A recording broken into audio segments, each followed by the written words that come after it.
Rajat, my first question is going to be, Sure. so who really would you consider to be an entrepreneur? You know, about maybe 25-50% of the people are saying that you are an entrepreneur. My view is that everybody in this room is an aspiring entrepreneur. It's just that most of us die before we get the courage to start up. And from that point of view, everybody is aspiring at something. मुझे ये idea आया था but मैं 4 साल करने वाला था but actually वो रह गया and after that 4 years later then say oh but उसका ना फ्लिपकार्ट हो गया. I had the same idea 4 years ago. Almost every one of us goes through the same thing about saying that, I wish I had done this many years ago. So from that point of view, I think everyone is an entrepreneur. So I think it's about, it's all in the mind, okay, as to where you want to be and where you want to take yourself and how fast. So you decide the pace, you decide your skills, you decide who's going to support you and how you're going to collaborate. So I think it was, 20 years of being an expert, being a woman leader, and then you want to kind of take this to many, many more people. So when I was doing it for GE or for Honeywell or for Microsoft, it was about doing it for a brand. And for me, it was now about building a brand, and my partner Sangeeta Singh and myself are actually building a brand where we are able to tap leaders like you, entrepreneurial leaders. So, sometimes people tell me that, hey, no, I'm not a leader. But I said, are you an entrepreneur? And the person says, yes. So you're an entrepreneurial leader, and we tap, your potential by really helping coach you, by helping you see where your passion really lies. And sometimes it doesn't take only passion; it takes commitment. It takes a lot of hard work, much more than the time that you ever put in a corporate. So I think it was a lot of thought. It was about my next 20-year journey, and it was about not getting back to corporates and building a new brand. Pearl, it is about commitment, it is about hard work. 12 years of being in the internet industry and then suddenly taking this leap of creating a company of your own. How has the journey been so far? So I think I wouldn't shy from saying it's been terribly challenging and terribly exciting. I worked in fairly senior roles and then, like her, one day, so there were two motivations to go entrepreneurial. One was just what's the next step, and when I started moving towards being entrepreneurial, though like to Prajak's point, everybody is an entrepreneur. Even in big companies, we take on entrepreneurial initiatives. But one thing which happened was as my children came along, at some point, I think I started resenting the structures that corporate life put on me. My ambition hadn't reduced, but unnecessary the bureaucratic structures that corporates put were not reporting on time. I mean, flexi is a great concept today. For me, it was something which started happening within the work environment in a big company like Yahoo. I started feeling the need to change my work timings. I started feeling the need to say, I'm going to switch off at 5 and I'm going to switch back on at 10 in the night, but nobody can question that. Fortunately, I was at a senior position and I started changing the company I was working in, right? And then I realized that one thing led to the other, and I started saying that, okay, I want to do something of my own. So to me, it was one about self-actualization. The other was, I'm not going to make any bones about it. Babies came along, and I just wanted more time with my work and my children, and I decided to put my face to it. And entrepreneurship gives you that opportunity. So that's how it happened for me.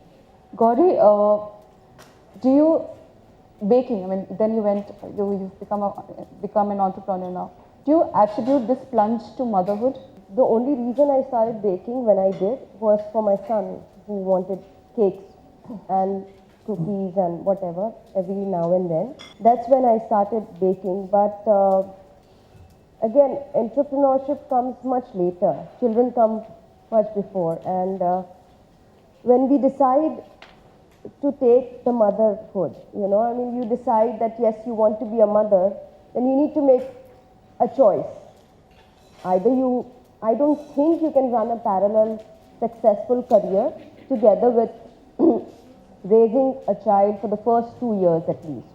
Because I feel if you have taken the responsibility of becoming a mother and raising a child, you need to stay with that commitment and, kind of bring the child into a place where you want that place to be for your child. So that's when I decided that, you know, working is not going to be the place for me, and quit my job, and how things happened over the years. So I have a slightly different view here. Yeah. Which is, so I have two sons, 13 and 11, and you heard that before. They are, at the peak, at least my older one's at the peak of his career, or rather the start of his career. And, we started this company just about a year back. It's not about where your kids are, it's about where you are.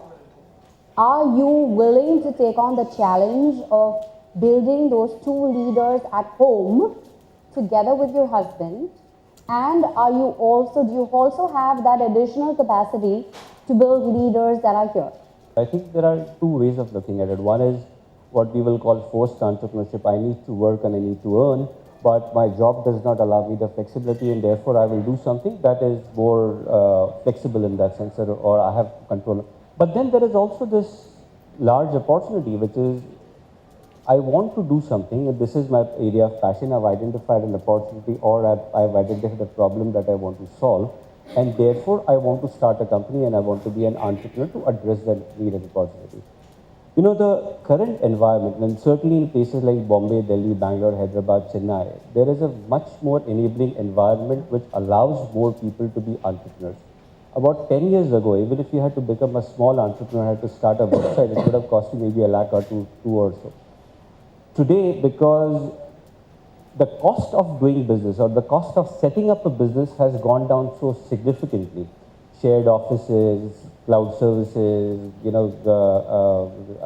other things that are available, it's literally possible for most of us to start, doing something. It may be large, it may be small. So the entrepreneurship out of choice is certainly something that is available to each and every one of us. Opportunities have got democratized in that sense. A circumstance or a situation that is forcing you to consider entrepreneurship, or if you have an idea or you are passionate about doing something and you want to be into business, I think those opportunities are immensely available. And yes, to Pearl's point, entrepreneurship also has the added advantage that it allows you a little more freedom to construct the way you want your life to be. Set the pace in the manner that you think is appropriate given all the. I just wanted to ask Gauri, taking on from what Pearl just said. So because you started small, what were the factors which you found promising, and what were the challenges that you found in the environment? Promising factors for me have been that there are always people looking for the quality of things for their own children, right? The right quality things. And you walk into a bakery, you don't know the kind of quality the bakery is using. For me, I work from home. I'm available to my child, both my children. I am still doing my work, and I am fulfilling the need of a mother who wants to be assured that the quality that goes into the baked goods that her kids and family are eating are not compromised upon. Challenging, it's not been that challenging. It's only when I started I realized that, people are looking for such options. So it's not been such a huge challenge to be able to take it off and do well so far. Rajat, so it's really like, first I've identified the need. I know what I want to do.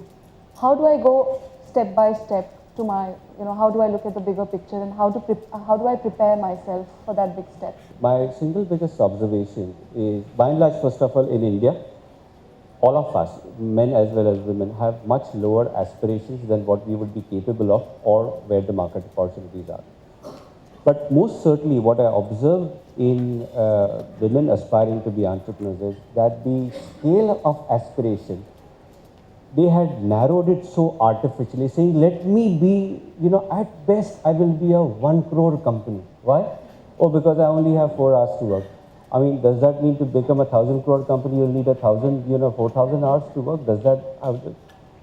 So one of the points therefore we need to make is that I'm not against small companies, but the point is, if you want to have a small company, do it because you want to, not because you don't think you will not be able to build a large company.